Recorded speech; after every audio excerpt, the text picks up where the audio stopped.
Hello, everyone, and welcome to another episode of CVTV. My name is Carlos, and I'm here with Dave. Hey, I'm here.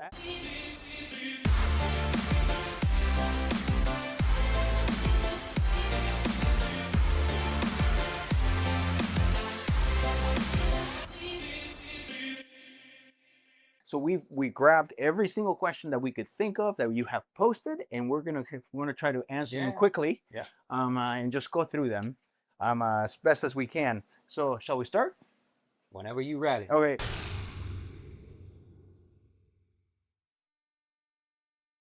Protein skimmer, must or optional?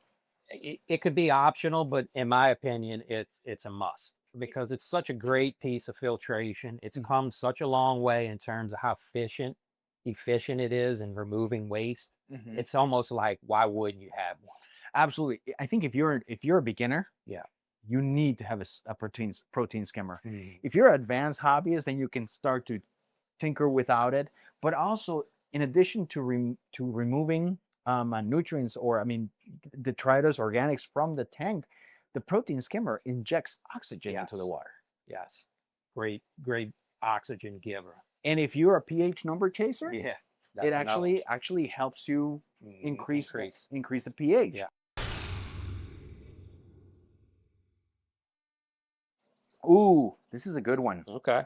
Especially for us who've been in the hobby for a long time. LED versus T5s.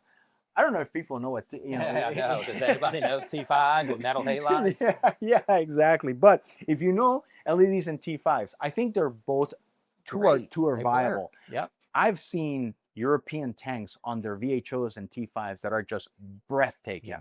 But they are on T5s and fluorescent lighting.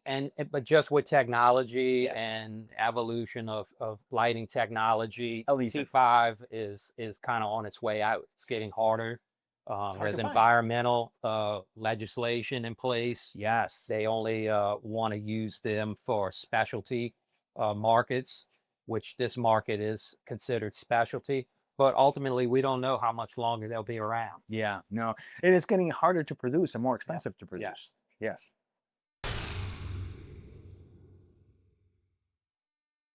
Flow, random or just the same steady and laminar? You got to have random flow in a reef tank. Yes, it's really imperative that it's randomly generated, and laminar flow is great. You can still have random flow with laminar. Yes. Flow.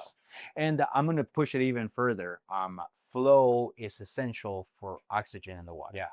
You have no flow, oxygen in the water goes down quickly, and your fish will essentially asphyxiate. Yeah. So you got to have flow in the water. And I really like to make sure I have flow at the water surface. So it's agitating. It has that gas exchange. Yes. It may not seem like much to you, but it makes a huge difference, especially if you lose power.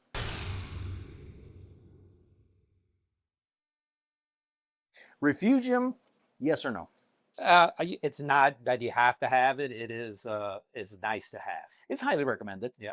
Because it pulls nutrients out of the water, because algae does pull nutrients out of the water. But also the most important thing about it also is that it's all the pods. It's the safe haven for all the pods and all the microfauna that grows in there. And then the little the pods go into the main tank, and the fish and the corals eat it. Yeah.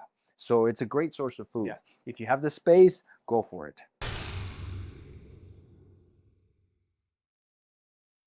All right. Automatic top off, necessary or optional? I say it's necessary. I mean this evaporation is not it's not optional. Right. Evaporation will happen. Yeah. Daily. Now, will you use fresh water or salt water? 100% fresh water. But that's counterintuitive. Well, that's how it works. Yeah. Because salt stays as the water evaporates. Salt doesn't. Yeah. So as water evaporates, the tank water becomes saltier. Yeah. So you have to add fresh water to bring it back to normal. Yeah. So fresh water. All right, let's see. RODI water, must or can you use treated tap? No, in my opinion, it's 100% must. Yes. Never trust tap, even if you think your source is great. You just don't know if something has gotten through in that Exactly. public source water. Or you know what? Sometimes I know by law they have to notify you, but you know Yeah, how it I know. is. You know, it's talk about Flint in Right. here. You Yeah. know, so no. So I would never trust it. No. I would say RODI water is a must. All right, and the last one we have heater and chillers, both needed, or only the heater or only the chiller. You have to have a heater. Yes. Heater is the only one I would say is a must. And you're in New Orleans, Yeah. which by definition would say I never have to have a heater, but I have to have a heater. I know we're in California right now, and I know we're going back home tomorrow. I'm Yeah. going back to Chicago, which is cold. I need a heater. But you're going back to Yeah. New Orleans, and what's Yeah. the weather going to be tomorrow? Like 25 overnight low. So at that temperature, I need a heater. You need a heater. Yeah. So heaters, and I would push. Sorry, would you agree with me?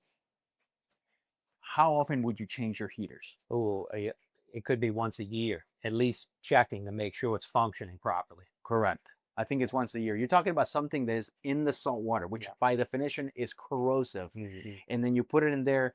And when you, in New Orleans, with that single night of the year, You need it. You need to make sure that it works. So I would recommend that even if the feeder is working or you think it's working, if it's 1 to 2 years old, take it out, put a new one in there.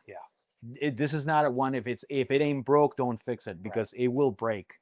And it can, how many times do we hear about tanks dying or crashing because of the heaters? Yes, absolutely. And the other one is fans. Yes. For cooling.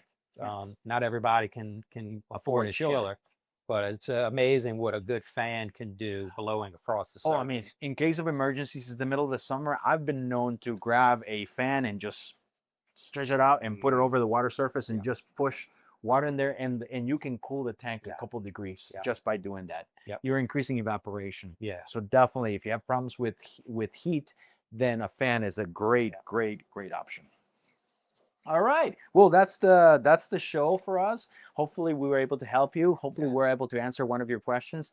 Thank you so much for watching. If you like what you see, if you like what you hear, please subscribe. We're on Spotify as a podcast, and we're also on YouTube if you want to see our pretty faces right here. Thank you so much for watching, and we'll see you next time.